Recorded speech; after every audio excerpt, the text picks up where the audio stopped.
Buenos días, en este video se presentará el tema enzimas del suelo, generalidades y su papel en agroecosistemas por Angie Baena, Cristian Castellanos, David Silva y Nelcy Jacome. Aquí podemos observar todos los temas de los cuales se tratará en la exposición. Bueno, primeramente el suelo se caracteriza por presentar grandes cantidades de microorganismos, animales y vegetales que se encargan de la descomposición de diferentes componentes químicos, lo cual está dirigido por las enzimas que también cumplen la función de incrementar las reacciones químicas.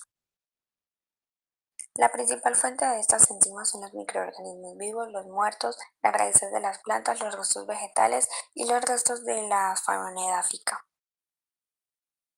La presencia de actividad enzimática en el suelo está principalmente relacionada con el contenido de arcilla y los coloides húmicos. Según Burns, se presenta la siguiente clasificación. Las enzimas intracelulares son las que están relacionadas con los diferentes procesos metabólicos dentro de la célula, como lo es el ciclo de Krebs, entre otros. Y también están las que no tienen que ver con este tipo de divisiones, como lo son las esporas de los hongos. También están las enzimas extracelulares, las cuales se subdividen en enzimas constitutivas, las cuales se presentan dentro de la célula en cantidades constantes, y las enzimas inducibles se consideran, pues, se caracterizan porque no se presentan en grandes cantidades, sino en muy bajas cantidades y en algunos casos no se presentan. A estas enzimas están asociadas también las enzimas adheridas a las superficies de minerales de arcilla, las cuales tienen la capacidad de retener su actividad catalítica. De esta manera, pues se desarrolla una mayor actividad en esta sección o fracción del suelo. Posteriormente, también encontramos las enzimas asociadas a la materia orgánica, las cuales son la mezcla de diferentes sustancias de ácidos húmicos que están asociados principalmente por procesos de absorción. Se han realizado diferentes investigaciones en donde se encuentran resultados, donde pues con suelos fragmentados por cambios en la temperatura, en el pH y sustratos con elementos como el zinc y el cobre presentan una inhibición de la actividad enzimática, y para los que presentan suelos con contenidos de humus presentan una mayor actividad enzimática. Para el papel de las enzimas en el ecosistema edáfico, se analizan algunas enzimas que hay en el suelo, que estas me sirven como indicadores de diferentes procesos que ocurren en él. Como primero tenemos las galactosidasas y las betaglucosidasas con las invertasas, que son fuente de energía en microorganismos y liberación de azúcares de bajo peso molecular. También tenemos las celulasas y la amilasa, que juegan un papel importante en la descomposición de residuos orgánicos, seguido de las amidases y proteinasas que hacen la liberación de nitrógeno inorgánica en el ciclo de nitrógeno, y posteriormente las ureasas y betaglucosaminidasas, que son involucradas en la hidrólisis de la urea a dióxido de carbono y amonio, que pueden ser asimiladas por microorganismos y plantas. Ya en cuanto a las fosfatasas, hidrolizan los esteres y anhidros ácidos fosfóricos inorgánicos. Este no es un indicador confiable porque es muy relativo al pH del suelo, del arado y la adición de fertilizantes. Para las deshidrogenasas es importante en la oxidación de materia orgánica del suelo, y por último, para las proteasas es un indicador sensible a la contaminación del suelo con cobre. Ahora seguimos con los factores que afectan la actividad enzimática del suelo, donde tenemos el pH, la temperatura, el arado, los tipos de cultivos, deforestación y quemas, que son los que me afectan la actividad enzimática. Para la estabilidad enzimática frente a cambios de pH del suelo dependiente del suelo ensayado, se determinó que la variación entre suelos se debe a la diversidad de la vegetación, microorganismos y fauna que hay en él. Esto como fuentes que contribuyen a la actividad de la enzima, concluyendo que la adherencia de las enzimas a las fracciones de humus arcillas producen alguna resistencia a la desnaturalización por pH.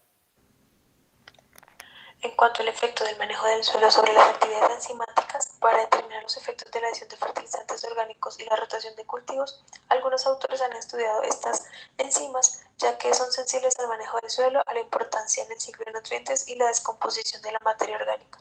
En este capítulo se presentan 4 procesos para estudiar las actividades enzimáticas. El primero, el manejo del suelo con cultivos, donde se tienen en cuenta cultivos de hortalizas y campos de paso permanentes. Ambos dieron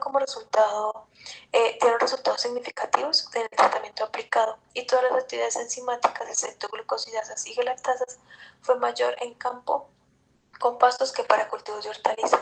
En cuanto a la práctica de manejo con arado y sin arado, se aplicó un estudio de actividades enzimáticas con diferentes cultivos rotacionales, como por ejemplo el maíz y trigo, y se tomaron muestras de suelo a una profundidad de 0 a 5, de 5 a 10 y de 10 a 20 centímetros, donde los suelos sin arar incrementaron el porcentaje de enzimas.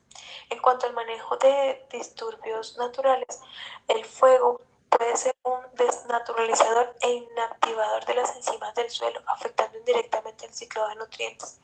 En contraste con eso, en un cultivo de abeto, se evaluaron las actividades enzimáticas de invertasa, fosfatasa ácida y proteidasa, donde la invertasa y la proteidasa se redujeron por efectos de la quema, mientras que las actividades de fosfatasa ácida, polifenoloxidasa y peroxidasa aumentaron.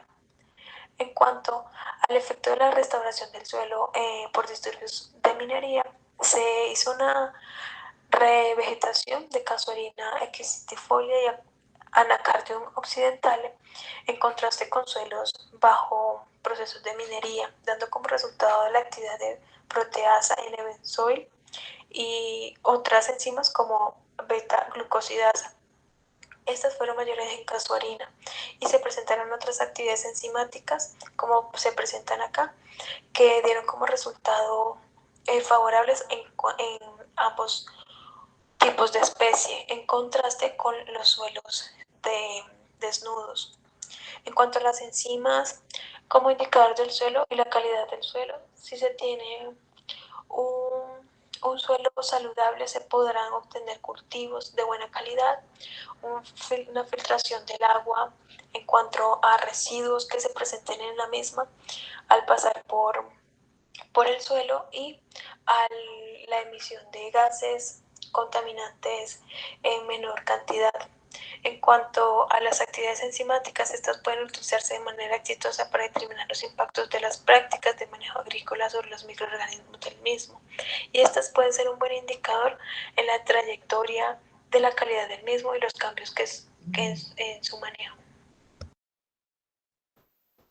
En cuanto a la actividad enzimática y fertilidad del suelo, pues para obtener un índice de fertilidad por el uso de algunas enzimas en particular es improbable. Por eso se sugiere la medición e interpretación de la actividad integrada de varias enzimas como un indicador de fertilidad más confiable, ya que este refleja mejor la relación entre la liberación de nutrientes durante el ciclo de materia orgánica y la disponibilidad de nutrientes inorgánicos. También pues, se relacionó la actividad enzimática con sustancias promotoras del crecimiento vegetal como el etileno y el ácido hidroacético, determinando que pueden ser producidos en el suelo gracias a la acción de enzimas extracelulares. Relación de las enzimas y compuestos xenobióticos presentes en el suelo. Uno de los usos más valiosos de las enzimas del suelo es que sirven para determinar los efectos de diferentes compuestos xenobióticos sobre la salud del suelo. Para el caso de los plaguicidas, se ha establecido que si se aplican a las tasas recomendadas de posibles inhibidores derivados de estas sustancias, pueden tener un efecto temporal, de modo que la actividad enzimática puede retornar a niveles normales con el paso del tiempo. También se describe el uso del potencial de adiciones directas de enzimas purificadas o parcialmente purificadas para incrementar la tasa de transformación de compuestos orgánicos en el suelo, con el fin de entender el impacto de los plaguicidas en las reacciones bioquímicas involucradas en procesos mediados por enzimas como la degradación de la materia orgánica y la dinámica en los nutrientes del suelo. Conclusión. La utilización de la simbiología del suelo como indicador de fenómenos del ecosistema presenta limitantes que han sido resueltas. Dentro de las limitantes que han acompañado a esta tecnología desde sus inicios y que se mantienen vigentes, se encuentra la implementación de metodologías eficientes para evaluar la actividad enzimática del suelo. Cualquier avance en este sentido debe estar orientado a discriminar la fuente específica de actividad enzimática intracelular o extracelular y sus variantes, para facilitar el entendimiento de su papel en la funcionalidad del suelo, que resalta la importancia de estudiar la transferencia del material genético que codifica para enzimas específicas y en los factores del suelo que están en la expresión de cada enzima. Es necesario relacionar y estudiar conjuntamente las actividades enzimáticas del suelo y microbiológicas para determinar con mayor precisión la relación de estas con procesos de fertilización, manejo del suelo y posible degradación de xenobióticos. Muchas gracias.